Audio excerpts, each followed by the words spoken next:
ভক্তি মাৰ্গত এটা বৰ ধুনীয়া দৰ্শন আছে কৃষ্ণৰ ব্যতিৰেকে যিমান দেৱী দেৱতা আছে ন ভগৱন্তৰ বিভূতি সমস্ত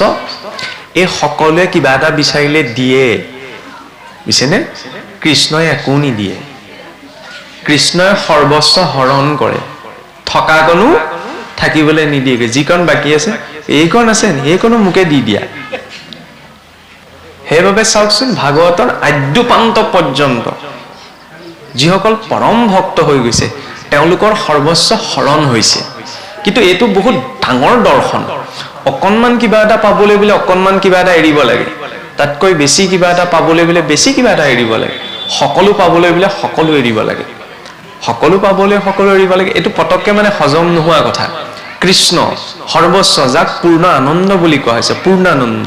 নহয় জানো সহজ আনন্দ স্বৰূপানন্দ তেওঁক পাবলৈ গতিকে লৌকিক সংসাৰখনত কিছু বিষয় এৰিব লগা হয় আৰু কৃষ্ণই প্ৰত্যক্ষ কৃপা তেতিয়া কৰে কৃষ্ণৰ প্ৰত্যক্ষ কৃপা কি বোলে প্ৰথম হৈছে সৎসংগ এইটো এটা আবেগ নহয় বহুতে ভাবে এই ভাগৱতৰ কথা কৈ থকা সকলে আৰু কথা ক'বলৈ নাপায় কাৰণে এই সৎসংগকে আৰু ঈশ্বৰৰ কৃপা বুলি কয় বাকীটো একো নাপায় সেইকাৰণে এইটোকে কৈ থাকে আৰু কিন্তু সঁচাকৈ চাবচোন অসমীয়াত এটা আপ্তবাক্য আছে যেনেকুৱা সংগে ৰতি তেনেকুৱা জীৱনৰ গতি মই বহুত জ্ঞানপূৰ্ণ হ'ব পাৰো হয়নে কিন্তু মোৰ সংগটো যদি বেয়া তেতিয়ালে মই বেয়া বুলিয়ে সমাজত পৰিচিত হ'ম মই বহুত কথা জানো মোক যদি অখত স্থানত আপুনি দেখি থৈ আহে গোটেই জীৱনটো আপোনাৰ ধাৰণা সলনি নহয় আপুনি ভাবি থাকিব বুলিব তেওঁক সেইটো স্থানত কিয় দেখিলো তাৰ বিপৰীতে অসৎ ব্যক্তি এজনেও যদি ধুনীয়াকৈ ধুতিখন পিন্ধি পেলাই নামঘৰলৈ আহে কোনোবাই ক'বনে এইজনে ভক্তি একো নাজানে এইজনক নামঘৰত সোমাবলৈ নিদিবি ক'ব জানো নকয় ন সেইকাৰণে বৈষ্ণৱৰ বেশভূষাটোৰ বহুত শক্তি আছে চাবচোন বাকী মানুহবিলাকে বহুত দামী দামী কাপোৰ পিন্ধে দামী কাপোৰ কিয় পিন্ধা যায় ব্ৰেণ্ডেড কাপোৰ যে পিন্ধে যে মানুহৰ চকুত লাগে হয়নে নহয় কম দামী কাপোৰ পিন্ধিলেতো লজ্জা নিবৰণ হৈ যায় আমাৰ 200-300 টকাত কাম হৈ যায় হয় নহয় আৰু নজনা মানুহ এজনে বেংকলৈ ওলাই যাওকচোন কোনোবা ধুতি এখন পিন্ধি যদি কোনোবা এজন উপস্থিত হয় তেওঁ এটা সমীচীন দৃষ্টিৰে চায়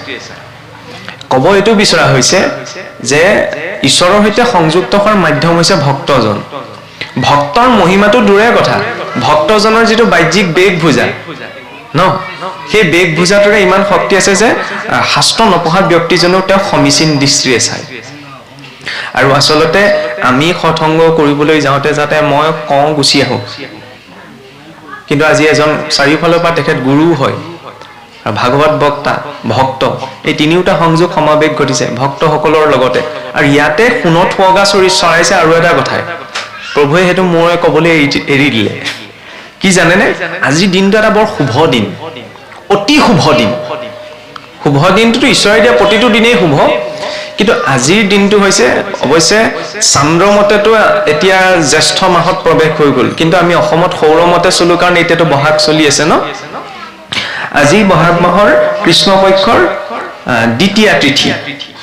এই তিথিটোৰ এটা মহিমা আছে কি মহিমা এই দিনটোত ভগৱানৰ অৱতাৰ হোৱা নাছিল এই দিনটোত কাৰ অৱতাৰ হৈছিল জানেনে স্বয়ং নাৰদদেৱৰ আজি নাৰদদেৱৰ জন্ম জয়ন্তী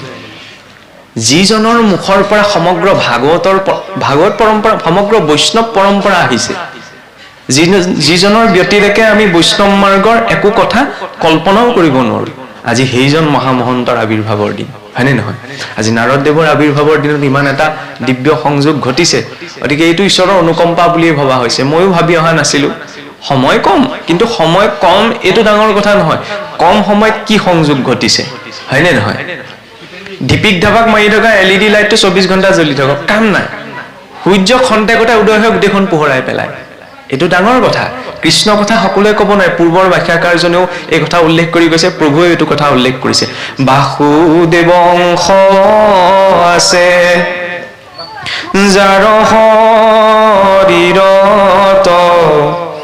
সিহে প্ৰকাশ হয় ঈশ্বৰৰ গুণ যত সূৰ্যৰ ৰশ্মিয়ে যেন প্ৰকাশে সূৰ্যক সেহিমতে কৃষ্ণ তেজে জ্বলাৱে কৃষ্ণ ক ব্যক্তিজনৰ বাক্য ক'ৰ পৰা ওলায় মুখৰ পৰা ওলায় নহয় মুখৰ পৰা নোলায় ব্যক্তিজন প্ৰকৃততে যি হয় তাৰ পৰা ওলায় ব্যক্তিত্বটো যি হয় ন সেই অনুসাৰে বাণী ওলাব সেইকাৰণে এইটো সংস্কৃতিত বাণীৰ বহুত মৰ্যাদা আছে বাণী শুদ্ধ হলে ব্যক্তি শুদ্ধ হয় ব্যক্তি শুদ্ধ হলে ব্ৰহ্ম প্ৰাপ্তি হয় হয়নে নহয় সেইকাৰণে আমাৰ বাণী শুদ্ধৰ বাবে নামক দিয়া গ'ল আগতে বাণীৰ মৰ্যাদা চাওকচোন যেতিয়া হনুমন্তও গৈ ৰাৱণৰ ৰাজসভাত উপস্থিত হৈছেগৈ ক'ব নাপায় কৈছো আৰু আমি সাধাৰণ মানুহ এজন হোৱাহেঁতেন কুকুৰ মেকুৰীৰ পৰা আৰম্ভ কৰিলোহেঁতেন হনুমন্তই নাই কৰা সেই লংকেশ্বৰ বাণীৰ মৰ্যাদা ভগৱান কৃষ্ণ যেতিয়া সন্ধি কৰিবলৈ আহিছে দুৰ্যোধনক ঢেৰ গালি সপনি পাৰিব পাৰে নাই পৰা হে কুৰু ৰাজকুমাৰ বাক্যৰ মৰ্যাদা হয়নে নহয় যেতিয়ালৈকে বাণী শুদ্ধ নহয় তেতিয়ালৈকে ব্যক্তিত্বটো শুদ্ধ নহয় বাণী কেতিয়া শুদ্ধ হ'ব যেতিয়া ভাৱটো শুদ্ধ হয় অৰ্থাৎ কৃষ্ণৰ প্ৰতি যদি ভাৱটো থাকে তেতিয়াহ'লে কৃষ্ণৰ বাণী আপোনা আপুনি ওলায় সূৰ্যৰ ৰশ্মিয়ে যেন প্ৰকাশে সূৰ্যক সূৰ্যক প্ৰভুৱে এইটো বৰ ধুনীয়া উদাহৰণ দিলে সূৰ্যটোক চাবলৈ টচটো মাৰি লাভ নাই সূৰ্যই নিজক নিজে প্ৰকাশ কৰে হয়নে নহয় সূৰ্যৰ ৰশ্মিহে সূৰ্যক দেখিম ভাগৱতে নিজক প্ৰকাশ কৰে গতিকে কৃষ্ণ কথা কেনেকৈ প্ৰকাশ হ'ব আৰে কৃষ্ণ তেজে সেইমতে জ্বলাবে কৃষ্ণক ভিতৰত কৃষ্ণ তেজ থাকিব লাগিব তেতিয়া কৃষ্ণ কথা প্ৰকাশ সম্ভৱ এনেই মই ইচ্ছা কৰিলে কৃষ্ণ কথা কোৱাটো সম্ভৱ নহয় আৰু তাৰ বাবে প্ৰয়োজন এজন সৎগুৰুৰ আশ্ৰয়ত আগবঢ়াটো এইটো আবেগ নহয় বোলে গুৰু ভক্তি কৰিব লাগে এইটো আবেগ নহয় গুৰু অবিহনে এইটো স্বয়ং ভগৱন্তও কিছু ক্ষেত্ৰত ব্যৰ্থ বুলি ক'ব লাগিব নহলে গুৰু শান্তিপনীৰ আশ্ৰয় লৈ তেওঁ নাযায় ন গুৰু মহিমা দেখুৱাবলৈ ন গুৰু দেখা ঈশ্বৰ আজি এতিয়া বিদুৰ মৈত্ৰেয় সংবাদ হয়নে নহয় মহিষী বিদুৰেও তেতিয়ালৈকে ভাগৱতৰ জ্ঞান পোৱা নাই যেতিয়ালৈকে মহিষী মৈত্ৰেয়ক তেওঁ আশ্ৰয় কৰা নাই গুৰু বৰণ কৰিছে সেইটোতো কুমাৰ সম্প্ৰদায় যি চাৰি সিদ্ধৰ পৰা চলিছে বাকী নাৰায়ণী সম্প্ৰদায় আজি ভক্ত উদ্ধৱেও চাবলৈ গ'লেতো ভক্ত উদ্ধৱ ভগৱান কৃষ্ণক খুৰাকৰ ল'ৰা কিন্তু ভাগৱতত চাওকচোন সেই কথাটো ফোকাছ নাই হোৱা যে উদ্ধৱ ভগৱান কৃষ্ণৰ খুৰাকৰ ল'ৰা বাৰে প্ৰতি ফোকাছ হৈছে কি উদ্ধৱ ভক্ত কাৰণ ভগৱন্তৰ ভক্তি কৰিবলৈ জানে ৰিলেশ্যনটো দেখুৱাব নোৱাৰো আমি মই আমুকৰ পুত্ৰ মই আমুক হয় ভগৱন্তৰ সন্মুখত আমি ভক্ত সেইবাবে অৰ্জুনক কি ক'লে ভক্তস্মি সখা এতি যে তুমি মোৰ ভক্তি কৰা কিন্তু সেই ভক্তি ভাৱটোত তোমাৰ সখা ভাৱটো জড়িত কৰা হয়নে নহয় কাৰণ সখা ভাৱটো এইবাবেই লাগে ল'ৰা ছোৱালীয়ে নিজৰ মাক দেউতাকক নোকোৱা কথাকেইটাও নিজৰ বন্ধুবৰ্গ সখা সুহৃদৰ আগত কয় নহয় জানো সেইবাবে ভগৱন্তৰ আগত জীৱই নিজৰ স্বীকাৰোক্তিটো প্ৰকাশ কৰাটো প্ৰয়োজন যিকেইটা কথা সংসাৰৰ আগত আমি প্ৰকাশ কৰিব নোৱাৰো সংসাৰে কি ভাবিব সেইকেইটা কথা গৈ ভগৱানৰ সন্মুখত প্ৰকাশ কৰিব যে প্ৰভু আপুনিতো জানেই মই পৰা নাই গতিকে আপুনি মোক মাৰ্গদৰ্শন কৰক গুৰুৰ প্ৰয়োজনীয়তাটো শাস্ত্ৰোক্তভাৱে বহুত ধুনীয়া উদাহৰণ গুৰুগীতাত এটা কথা আছে যে শিৱৰুষ্টে গুৰুত্ৰাতা গুৰুৰুষ্টে ন কচ্ছন যাৰ ওপৰত বিধি অসন্তুষ্ট হয় তেওঁক বোলে স্বয়ং সদাশিৱই ৰক্ষা কৰে কিন্তু যাৰ ওপৰত সদাশিৱ ৰুষ্ট হৈ যায় তেওঁক গুৰুৱে ৰক্ষা কৰে কিন্তু যাৰ ওপৰত গুৰু ৰুষ্ট হৈ যায় তেওঁক স্বয়ং সদাশিৱই ৰক্ষা কৰিব নোৱাৰে আৰু গুৰু কিয় লাগে জানেনে মই মাজতে সৰু অকণমান কথা প্ৰসংগ এটা টানি আনিছো ভগৱানৰ 24 অৱতাৰৰ ভিতৰত ভগৱান দত্তাত্ৰেয় এক অৱতাৰ আৰু কোৱা যায় ভগৱান দত্তাত্ৰেয়ৰ পৰাই বোলে যোগীসকলৰ যিটো পৰম্পৰা এই পৰম্পৰাটো আগবাঢ়িছিল কোৱা হয় ন ভগৱান দত্তাত্ৰেয়ৰ শিষ্য আছিল গুৰু গোৰক্ষনাথৰ শিষ্য আছিল গুৰু মৎস্যেন্দ্ৰনাথ এতিয়া গুৰুৰ দুটা ৰূপত সেৱা কৰা যায় এটা হৈছে বপু সেৱা এটা বাণী সেৱা বপু মানে শাৰীৰিক পৰিচৰ্যা কৰি হয়নে আমি প্ৰত্যক্ষ ৰূপত ভগৱানৰ ওচৰলৈ যাব নোৱাৰো সেইকাৰণে গুৰুৰ শাৰীৰিক পৰিচৰ্যা কৰা যায় কিন্তু সকলোৰে বাবে সেইটো সম্ভৱ বা সুলভ নহয় সেইবাবে বাণী সেৱাটো সহজলভ্য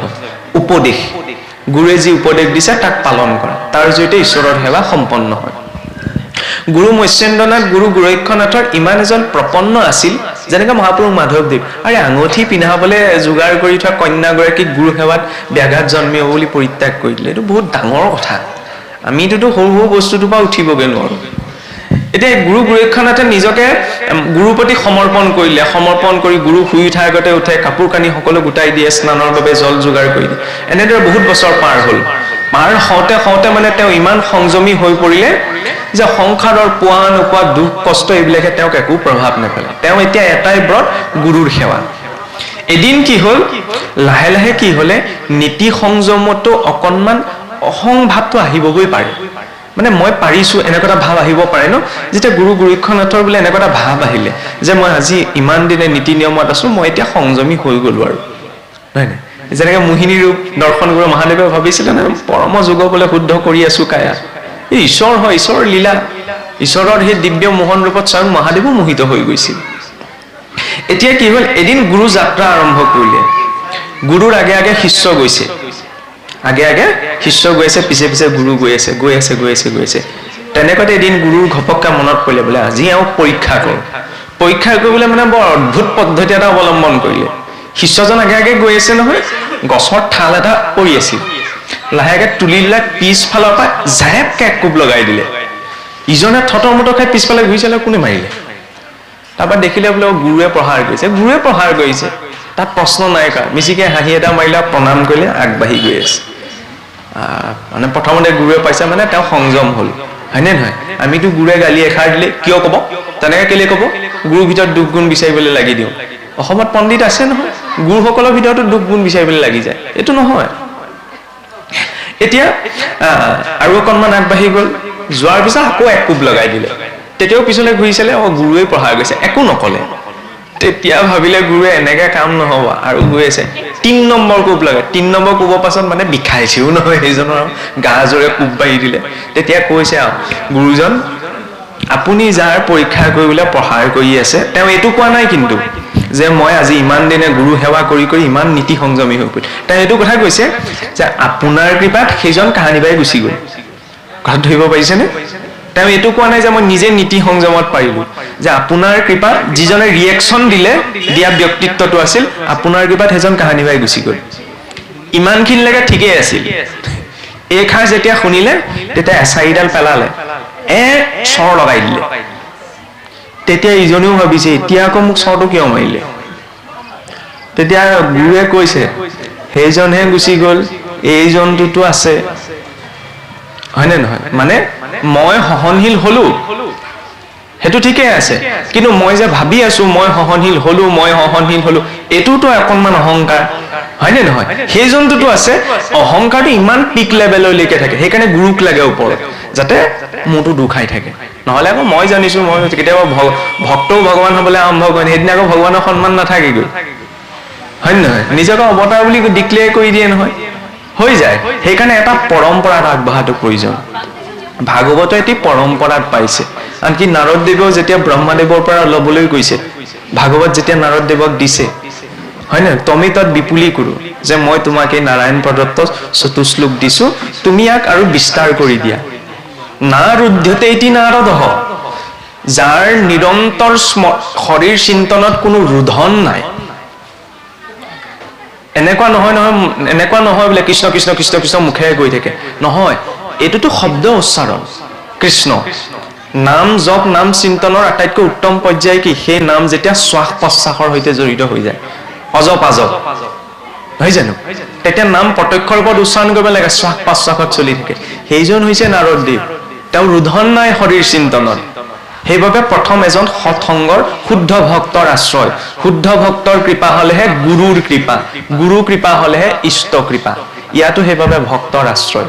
তাৰ জৰিয়তে সৃষ্টি প্ৰকৰণ আৰম্ভ হৈছে। গতিকে মই ইয়াকে কৈছো, পৰৱৰ্তী আৰু প্ৰভু আৰু পাঠক প্ৰভুৱে আগবঢ়াই। কৃষ্ণ।